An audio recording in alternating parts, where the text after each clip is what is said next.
Hello, this is Erin with the Joy in Pens and Paper, and I'm going to swatch my yellow inks, and these are what I have in my collection as of October of 2023.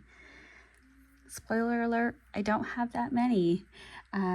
So I have 3 samples and I have 2 bottles. So I'm going to start off with my samples. One of them I did swatch with my orange inks, and I think it also fits in the yellow color family. So Ferris Wheel Press Buttered Popcorn. I just have this stainless steel cup to put the sample in so that it's less likely that it falls over. And I will zoom in a little bit.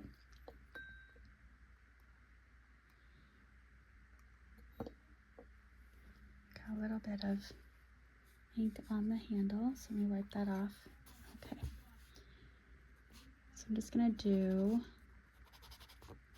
a nice little swatch blob and dab for some saturation.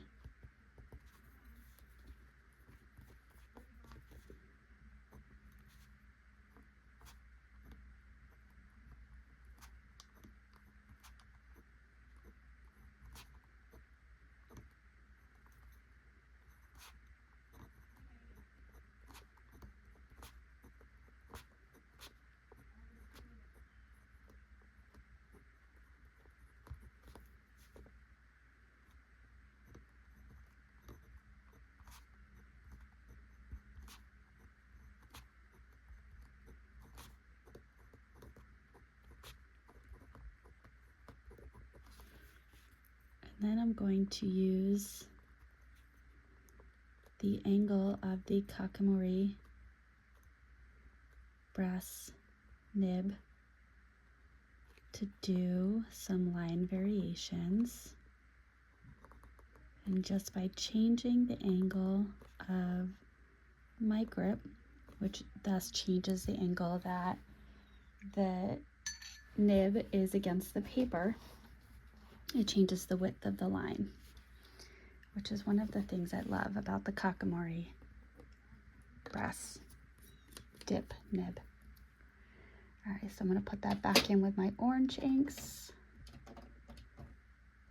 And then the next one I'm going to do is Van Diemen's European Honey Bee Eater Chin. So this is from an ink flight, and it is the Van Diemen Birds series, where they have a different parts of different birds, and you can kind of build a bird. The more I say it, the more I like it. I hope that was their marketing, kind of like Build-A-Bear at least in the United States.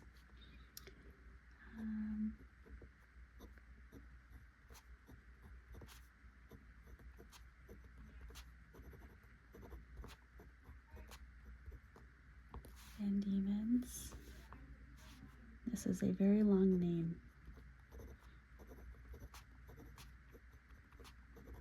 European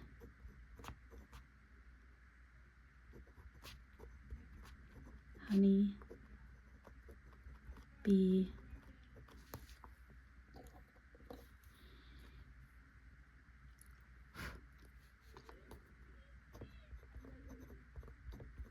Eater Chin.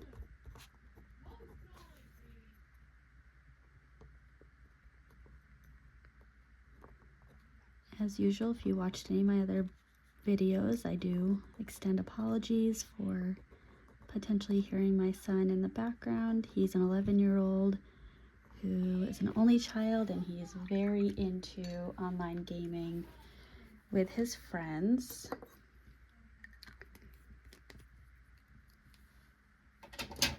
And then the last sample I have is Colorverse Momo series, Dan Huang.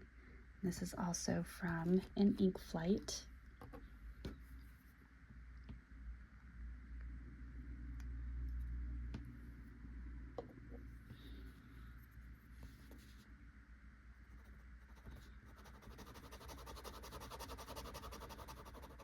This is exceptionally light. Exceptionally light.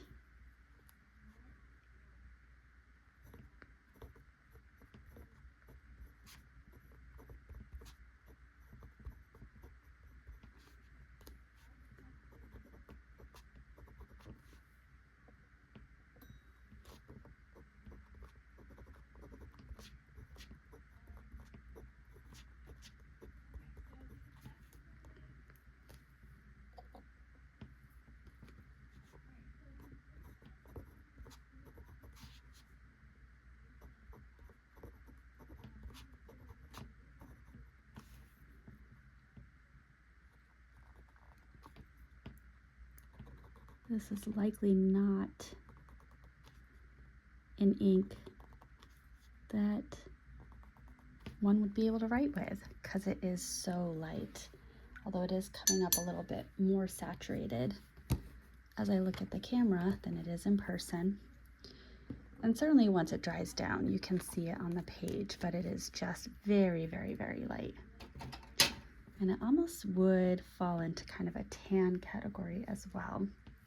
So the next one that I'm going to swatch is Candlelight. And this is from the Diamine Inkvent 2021, which is the only Inkvent calendar that I have used.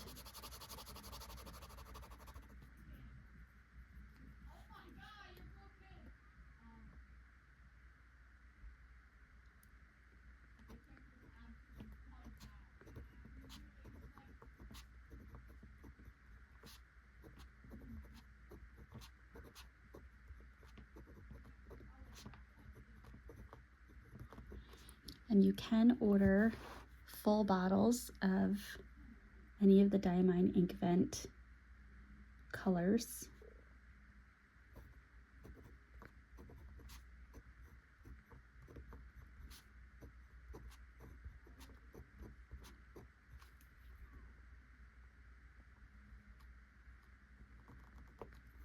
Yeah, it's very interesting to look at this color compared to Dan Huang. It really highlights the change in saturation, which impacts the legibility. And my last yellow is Robert Oster Honeybee.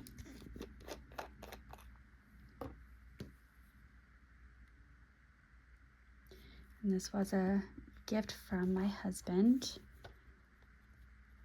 for Christmas. A little bit more of a muddier yellow,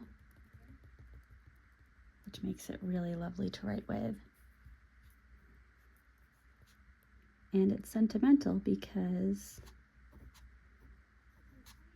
my husband and his family are beekeepers.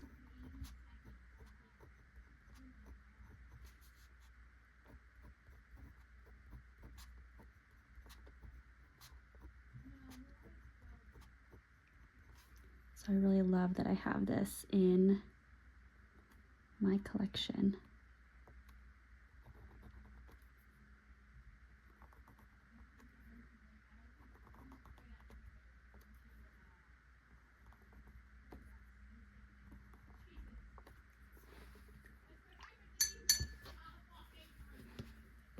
There we go.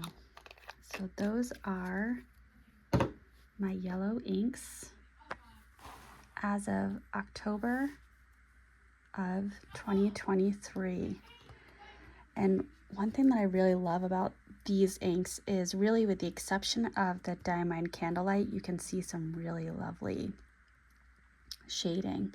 The Robert Oster is drying down pretty kind of standard right now. In actual use, which you can see over here a little bit, there is some good shading in that ink. You can definitely see the shading. But these are really lovely. In terms of yellows, outside of the Colorverse Dan Huang, The rest of them are pretty legible while writing, which is good as long as it's not an extra fine or a Japanese fine nib. You're going to be able to get a good amount of legibility from this. So thank you for watching. This one was short and sweet because I don't have that many yellow inks, but I'm happy to have swatched these. If there's any of these that you would love to try or love to have in your collection, please let me know. Bye.